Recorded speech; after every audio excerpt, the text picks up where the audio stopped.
Bonjour Monsieur Tariq El-Malki. Bonjour Subha. Merci d'avoir accepté notre invitation. Merci à vous de m'avoir invité. Notre rencontre aujourd'hui est justement de partager avec nos auditeurs et nos lecteurs votre vision économique du nouveau modèle de développement.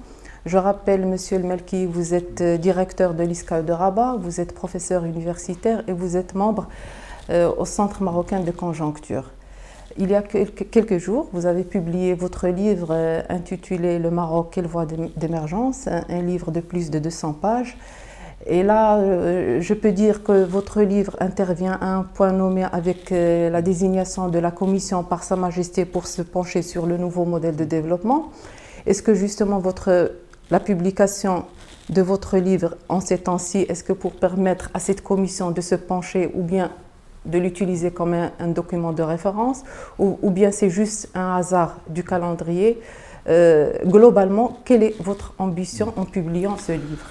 Très bien. Alors, tout d'abord, la publication du livre intervient effectivement au moment où Sa Majesté le Roi a mis en place la Commission nationale sur le nouveau modèle de développement, avec à sa tête Si Cheikh Ibn Moussa. Alors, le hasard du calendrier a voulu que ma contribution tombe à ce moment-là, mais cet ouvrage est le fruit d'une réflexion que j'ai entamée sur la question du nouveau modèle de croissance depuis plusieurs années déjà, dans le cadre du Centre marocain de conjoncture, organisme où j'officie en tant que chercheur, et dans le cadre de réflexion personnelle. Donc c'est véritablement le fruit d'une accumulation de travaux dont le point de départ, il faut le rappeler, est un autre ouvrage que j'ai copublié avec un auteur, un économiste marocain qui s'appelle Nabil Adel. Le livre s'appelle Au-delà de tout clivage, et à travers ce premier ouvrage, nous avons esquissé, chacun d'entre nous, notre vision du Maroc sur les 30 prochaines années à différents niveaux. La place du Maroc dans le concert des nations, la question sociale à travers notamment l'éducation, la question de la jeunesse, la culture et les valeurs sociétales. Donc chacun d'entre nous, sur la base de son référentiel idéologique, de son système de valeurs, de son parcours personnel, a esquissé un petit peu le Maroc qu'il souhaite léguer à ses enfants. C'était donc une contribution extrêmement intéressante dans le sens où c'était deux conceptions, l'une progressiste, l'autre conservatrice, qui s'interrogeaient et qui donc interrogeaient un certain nombre de problématiques qu'affronte notre pays. Donc ce deuxième ouvrage, Le Maroc, quelle voie d'émergence, est une sorte de continuité dans la mesure où en tant qu'économiste, j'ai voulu d'une certaine manière traiter à part entière la dimension économique de ce modèle de développement, ce qu'on appelle le modèle de croissance, notion qu'il faut différencier, car moi je considère qu'il n'y a pas de développement sans croissance durable, pérenne et surtout inclusive. Alors bien évidemment, la Commission nationale c'est une contribution scientifique, personnelle, mais que je mets à disposition de cette commission comme témoignage pour enrichir et nourrir les travaux de cette dernière. Dans votre ouvrage, vous pointez du doigt les excès du libéralisme et vous considérez que ce sont ces excès qui sont la source des limites du modèle actuel et la cause des fragilités structurelles. À la fin du chapitre « Quel modèle projeter pour l'avenir ?» vous avez énuméré les principales limites.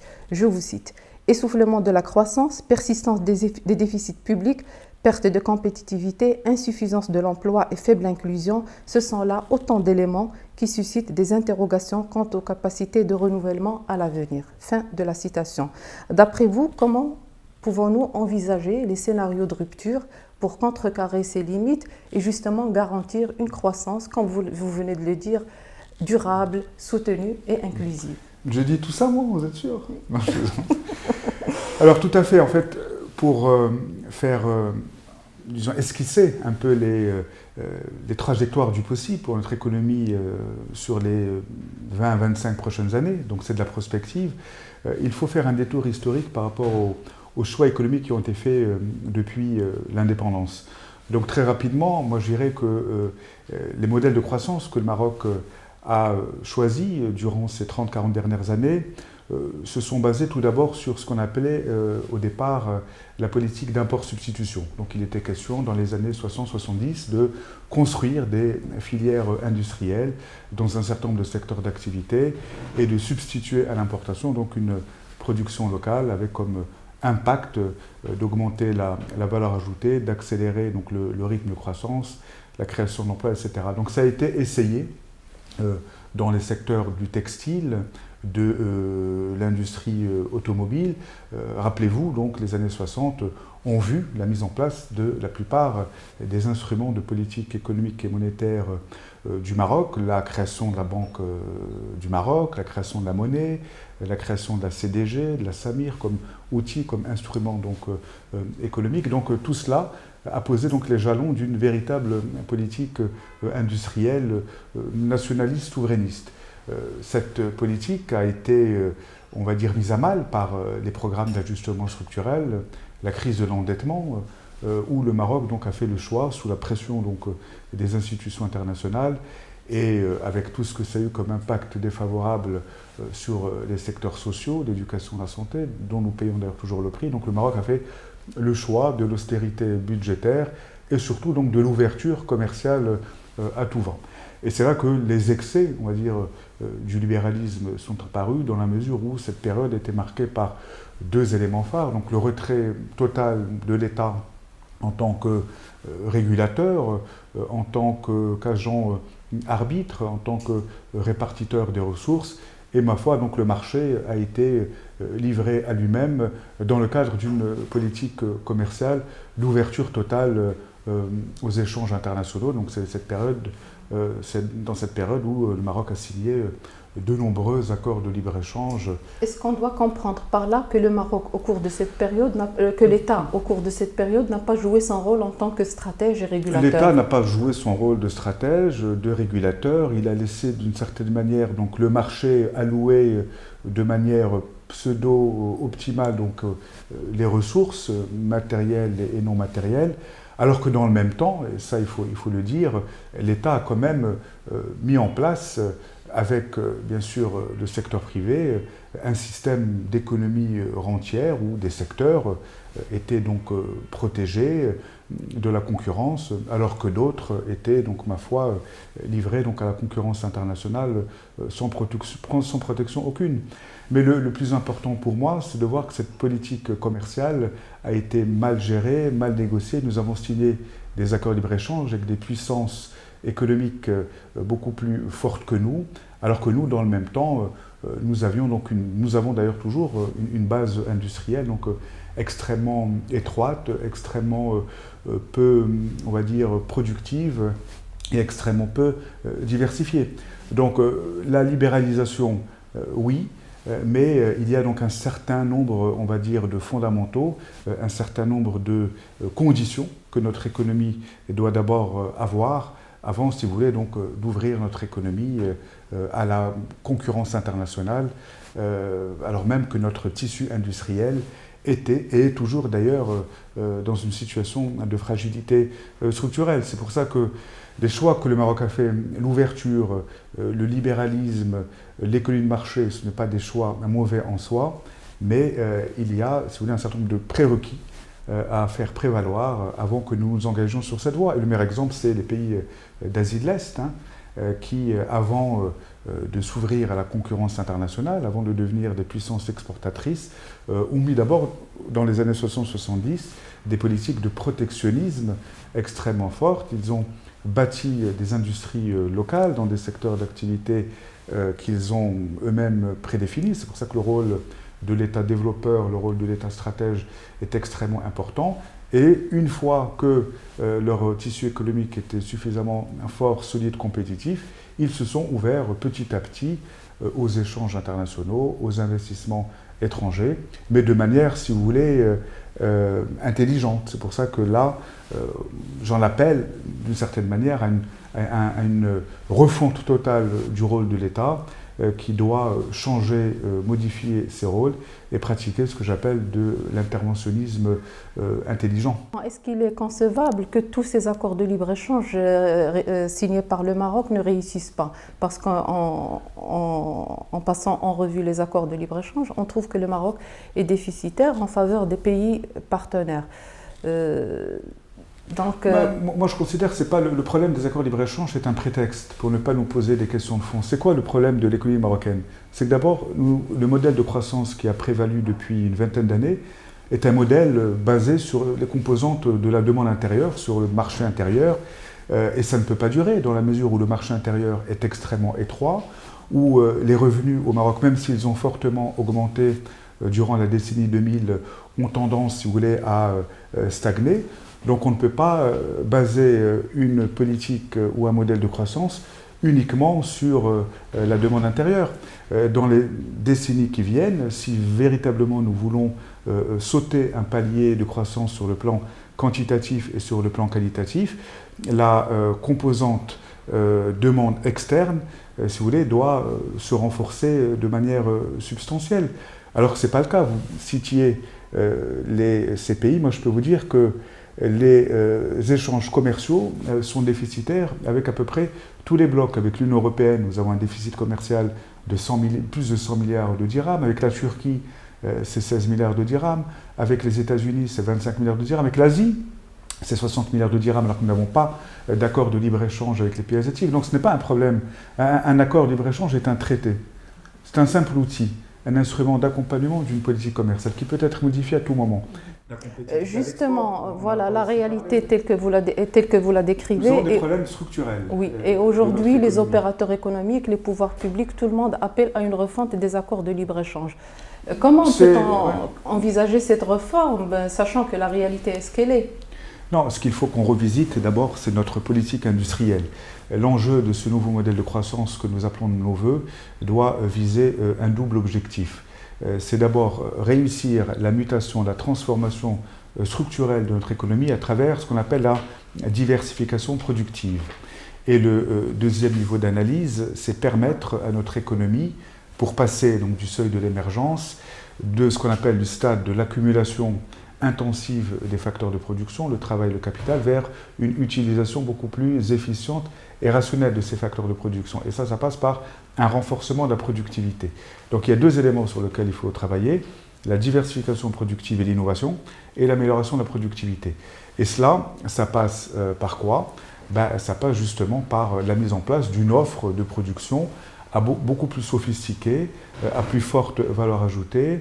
Il faut doter le Maroc d'une politique d'innovation qui soit véritablement ambitieuse et mettre les moyens qu'il faut. Il n'y a aucun pays au monde, je citais les pays asiatiques, les pays scandinaves, les pays d'Amérique latine, qui se sont développés sans politique d'innovation qui soit donc extrêmement forte et ambitieuse. Le Maroc dépense moins de 1% de son PIB en recherche et développement, alors que la plupart des pays qui ont réussi leur émergence et leur décollage économique dépensent entre 3 et 5% du PIB.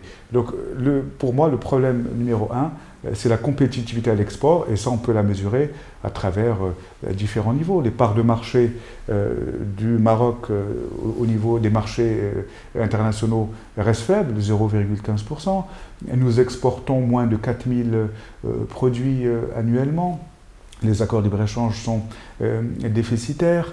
L'indice de ce qu'on appelle de concentration ou de diversification montre justement que notre offre de production reste très peu valorisée, très peu innovante, très peu sophistiquée, mais il y a quand même des pistes de développement que nous pouvons faire prévaloir, et c'est d'ailleurs dans l'ouvrage, je donne un certain nombre de pistes, on va dire, qui peuvent, mises ensemble, esquisser les contours de ce futur modèle de croissance. On va continuer à parler un peu de ce problème de compétitivité. Aujourd'hui, on remarque que la scène internationale connaît une certaine mutation. On peut parler du Brexit qui va entrer en vigueur demain à partir de minuit.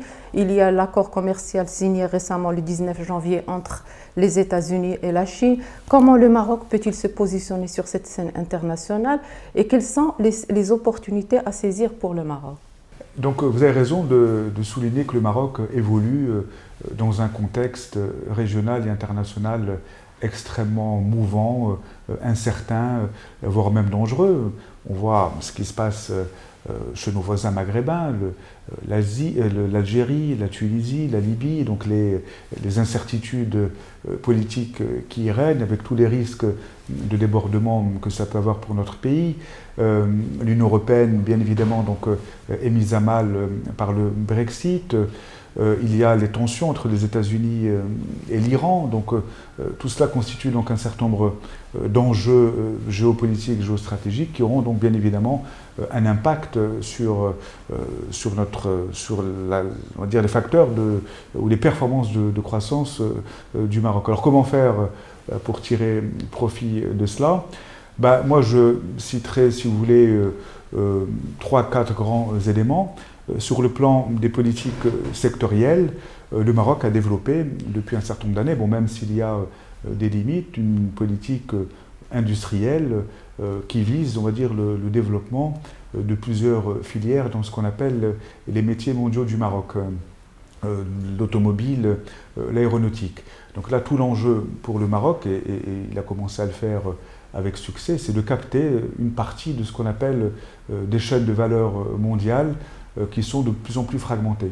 Donc aujourd'hui, les pays émergents rivalisent d'ingéniosité pour faire prévaloir un certain nombre d'avantages comparatifs et d'une certaine manière arriver à capter donc, une partie ou toute la chaîne de valeur chez eux. Donc c'est ce que le Maroc fait dans le secteur automobile en ayant réussi à attirer Renault à Tanger, plus récemment Peugeot à Knetra. Et donc l'idée, c'est qu'on devienne progressivement une référence mondiale dans la fabrication. Aujourd'hui, c'est déjà le cas, tout ce qui est équipement, tout ce qui est carrosserie, etc. L'idée, c'est d'aller donc un cran plus haut dans la sophistication de la production locale, en arrivant, par exemple, donc, à fabriquer des moteurs. Donc, ce qu'il faut aujourd'hui, c'est renforcer d'une certaine manière la présence des PME marocaines dans les chaînes de valeur mondiale, que ce soit dans l'automobile ou l'aéronautique, et ce qu'on appelle donc les équipementiers de rang 1. Donc, c'est à ce niveau-là, véritablement, que la valeur ajoutée produite localement sera donc intéressante.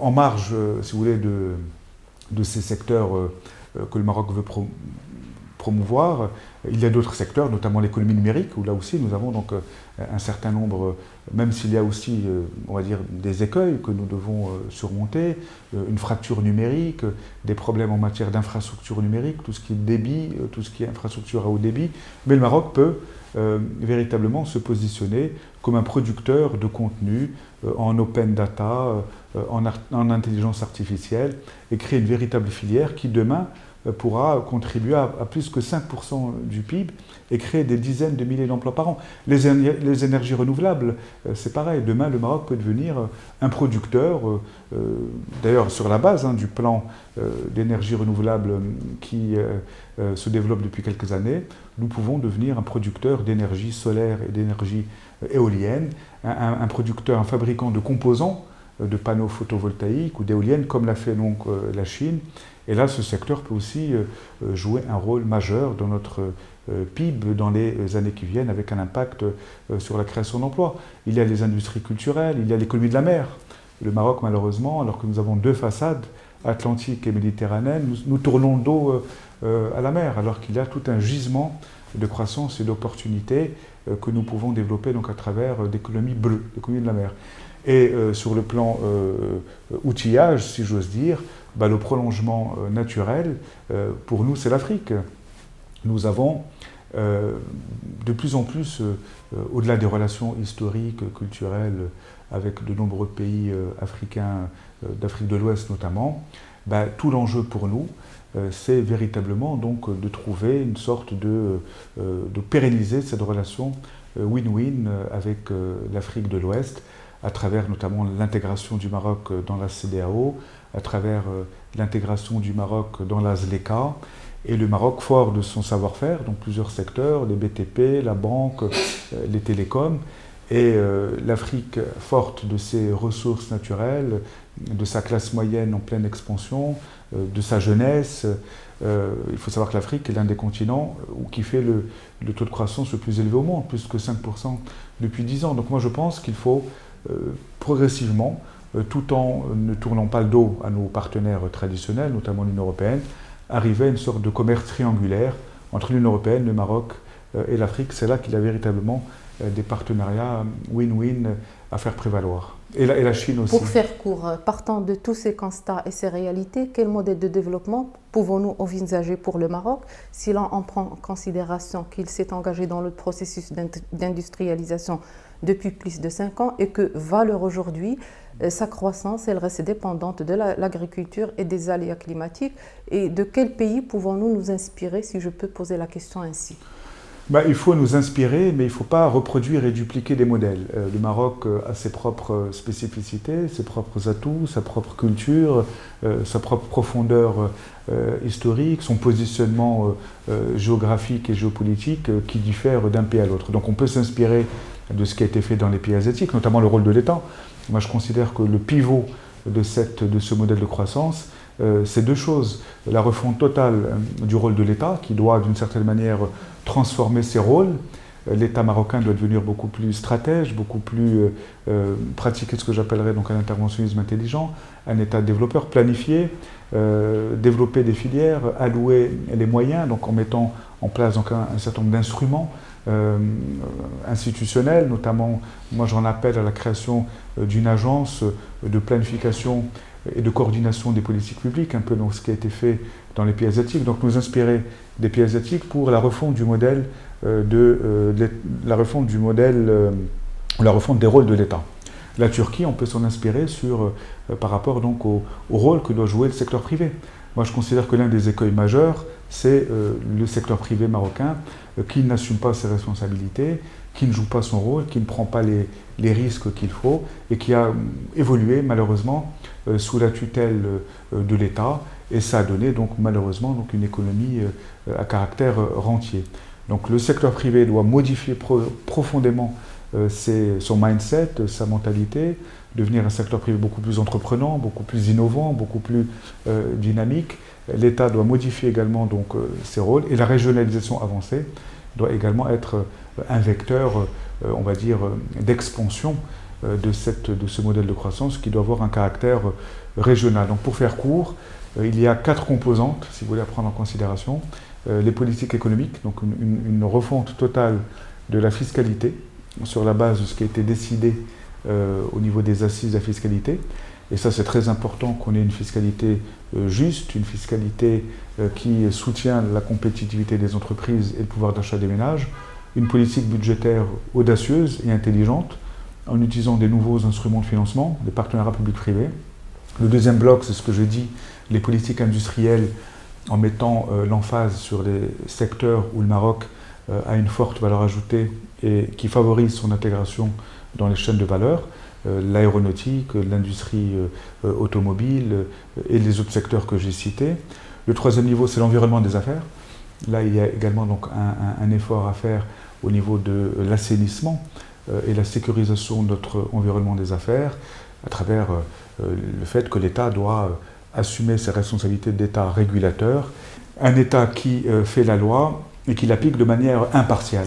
Voilà. Et le quatrième niveau, qui pour moi est très important, c'est l'entrepreneuriat et l'innovation. Donc il n'y a pas de modèle de croissance sans développement d'un tissu de TPME, de start-up, qui soit d'une certaine manière demain les gisements de croissance en matière de création de valeur et de création d'emplois. Donc l'entrepreneuriat, pour moi, et l'innovation est un axe extrêmement donc, important par rapport à ça. Donc il faut un choc au niveau des ruptures, au niveau des mentalités, il faut des ruptures au niveau des comportements, et il faut d'une certaine manière que l'État marocain devienne exemplaire à travers l'imposition de la reddition de comptes, même si ça justifie des sanctions à la clé. Et c'est tout cela pris ensemble qui renouera la confiance entre les différentes parties prenantes et les institutions du pays. Il faut un pacte social global pour que tout le monde puisse renouer avec la confiance. Il n'y a pas de croissance sans confiance, il n'y a pas de confiance sans des institutions fortes, crédibles et saines.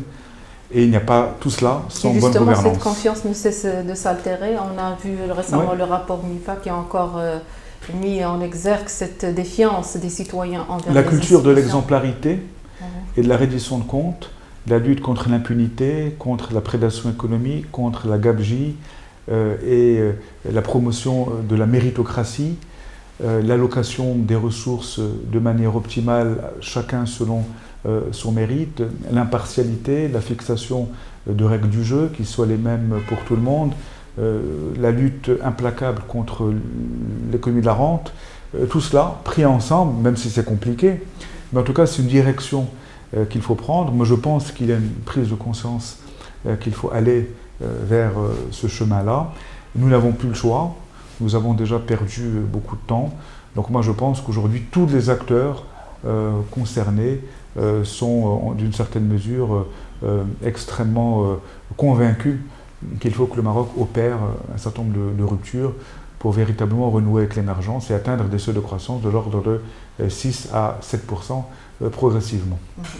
Donc, une dernière question. On ne peut pas clore cette conversation sans aborder une thématique qui a fait l'actualité ces derniers jours et qui a fait les choux gras de la presse, à savoir le programme intégré d'appui de financement. D'abord, quelle appréciation en faites-vous et jusqu'à quel degré pouvons-nous croire à la réussite de ce programme intégré et ne pas revivre les mêmes scénarios que par le passé qui ont coûté des milliards de dirhams aussi bien aux banques qu'à l'État. Et il y a des jeunes qui se sont retrouvés du jour au lendemain sous les verrous. Monsieur Tariq El Melki, quels sont les garde-fous à mettre en place pour réussir ce projet? Les garde-fous, là aussi, il faut être extrêmement vigilant par rapport à la manière dont ces crédits vont être alloués. Moi, c'est des initiatives extrêmement louables, comme vous l'avez rappelé, il y en a eu beaucoup par le passé. Moi, ce qui me chagrine un peu, c'est que ce type d'initiative vienne souvent, je dirais pas trop tard, mais en réaction par rapport à une situation. Ça veut dire qu'il n'y a pas véritablement de planification publique par rapport justement à la politique de crédit, par rapport aux secteurs justement qui seront, on va dire, développés. Parce que c'est bien d'allouer le crédit aux porteurs de projets, quel qu'il soit. Mais moi, j'aurais préféré, par exemple, une approche beaucoup plus, on va dire, sectorielle, au lieu d'une approche, d'une certaine manière, sporadique, où, bon, on va allouer des fonds à tel ou tel porteur de projet, mais sans véritablement rentrer dans le détail de quels critères vont prévaloir. On nous dit, bon, qu'on va promouvoir le monde rural. Mais quels sont les secteurs, quelles sont les filières qui seront donc promues, quels sont donc les secteurs qui seront d'une certaine manière considérés comme inaptes, entre guillemets, donc à jouer le rôle de locomotive de croissance. Donc moi je pense que tout cela, l'initiative est très bonne parce que le problème du financement est très important. D'ailleurs des opérateurs le disent, hein, que la politique de crédit et les systèmes de garantie sont extrêmement... c'est des entraves par rapport donc à la décision d'investissement. Mais je mettrai, comme vous le dites si bien, un bémol et on va dire une certaine une interrogation par rapport à la manière dont ces crédits seront alloués.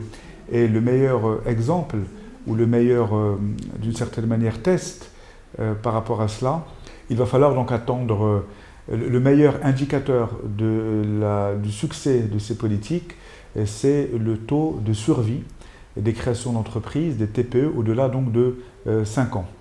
Et surtout donc dans quel secteur d'activité elles vont opérer. Mais tout cela, ça reste quand même des initiatives louables, intéressantes, qu'il faut quand même supporter, qu'il faut encourager, parce que le problème du financement au Maroc reste quand même un problème de taille. Et moi-même dans le livre, je propose d'autres pistes de financement, notamment la création d'une banque publique d'investissement à caractère régional. Et là, donc, il y aurait là aussi donc, pour objectif donc, d'accompagner des porteurs de projets au niveau des régions avec une étude filière par filière. Moi, c'est très important de faire donc, ce genre d'études au préalable. Merci pour toutes ces Merci à vous. explications et pour ces réponses pertinentes. Je rappelle Tariq Melki, professeur universitaire, directeur de l'ISCA de Rabat et membre du Centre marocain de conjoncture. Merci pour l'invitation. Pour suivre toute l'actualité d'EcoActu.ma, inscrivez-vous sur notre chaîne YouTube et rejoignez notre communauté sur Facebook et sur les autres réseaux sociaux.